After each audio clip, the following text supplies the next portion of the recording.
Hey guys, Ray with PhoneArena here, doing a video review of the new Nokia Asha 302, which is of course a new low-end handset designed primarily for the emerging markets. Obviously it's going to come at a quite reasonable price tag, but as you know, there are already some smartphones which are very affordable, so it will be interesting to see how the Nokia Asha 302 is going to handle this competition. In terms of design, the Nokia Asha 302 is nothing special, though it still has this pleasant Nokia QWERTY candy bar look to it, very reminiscent of the E-series handsets. So it's one good looking phone. Not so thin, but still fairly comfortable to hold in the hand. It's of course quite compact considering today's standards. On the front side we have this relatively small 2.4-inch display with QVGA resolution and quite poor viewing angles.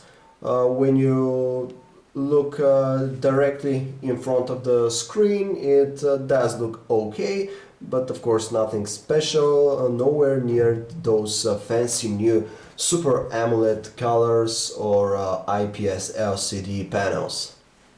We didn't have trouble with any of the keys around the body of the Nokia Asha 302, including the QWERTY keyboard keys, which react fairly decently to the press, although they are still very tiny. So typing with the keyboard is not a problem, it's pretty decent, but it's still not the most comfortable experience out there, although this is a physical QWERTY keyboard because of its of the tiny dimensions of the keys.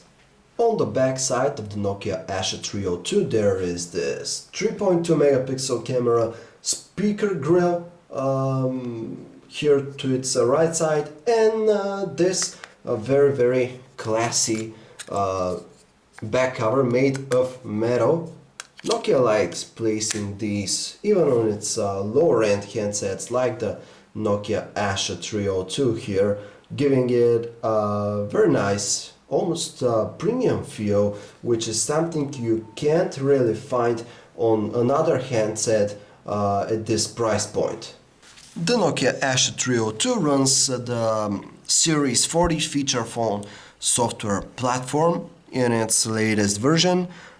This is the home screen. Nokia has added some widget-like elements here, like this social networking widget here, which shows you the latest activity that happens in the accounts that you have logged in with. There are some other widgets and favorite shortcuts, favorite applications widget here. These are all personalizable, by the way.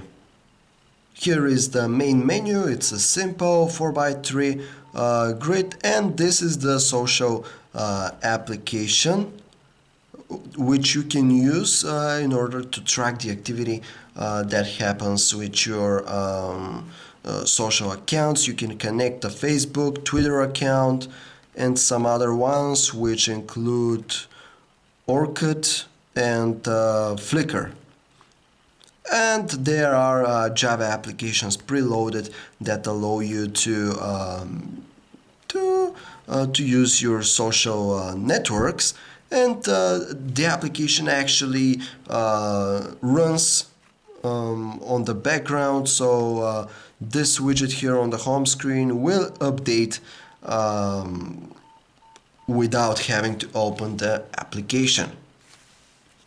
Unfortunately, we really run into some troubles with this phone. For example, we were actually unable to set our email address. The handset would just not do it. The internet browser is also a hit or miss experience. Sometimes it works, sometimes it doesn't.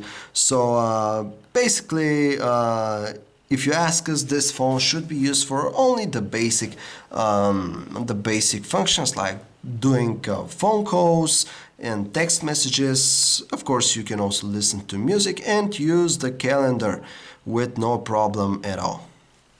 The photos that we took with the 3.2 megapixel camera are quite average, details are quite sharp, colors are fairly natural, but overall this can't really be classified as a camera phone, so to speak.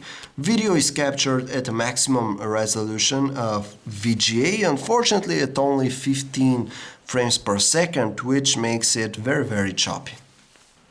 The music player is very straightforward. This is the menu, you can filter your content and just play a certain song. There are some small album art covers here. The cool thing about it is that it allows you to choose an equalizer preset or set your own one. And when it comes to playing videos, the handset can play up to 800 by 480 pixel videos in various formats except for H.264.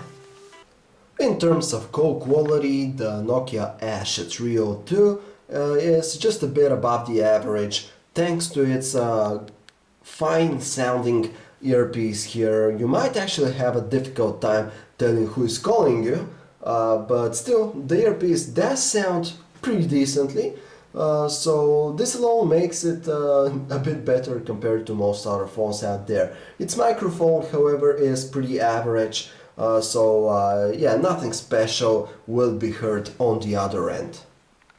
All in all, we appreciate the design of the Nokia Asha 302. It's one good-looking phone with a physical QWERTY keyboard. It has some quality materials used in its construction, so overall it's pretty solid in this respect. In terms of pricing, it's very similar to some cheapo Android smartphones out there like the Galaxy Y and the Xperia X8, which doesn't put it in a very competitive position since this is a feature phone here. Although we would have been okay with this kind of pricing, because after all the handset has a very good design and it has this physical QWERTY keyboard which might be needed by some users. However, the software platform that's on the Asha 302, which is Series 40, is not really intuitive or bug-free, you know.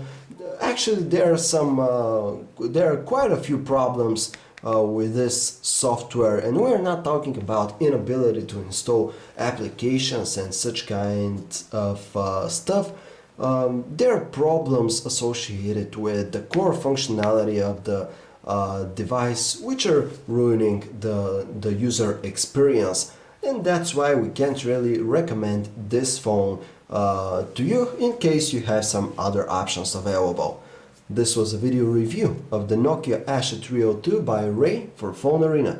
If you'd like to learn more about this handset, feel free to check us out at PhoneArena.com.